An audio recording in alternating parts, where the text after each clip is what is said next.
धम्मपद जरावग्गो पद 6।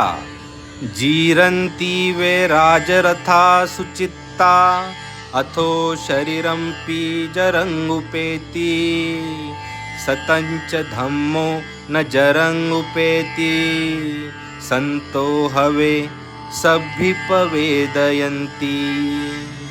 म्हणजे रंगेबिरंगी सुंदर सजविलेले राजरथ जीर्ण होतात आणि हे शरीर पण म्हातारे होते, जुने होते, परंतु बुद्धांचा धर्म जीर्ण होत नाही। संतजन बुद्ध इतर संतांना असेच सांगतात।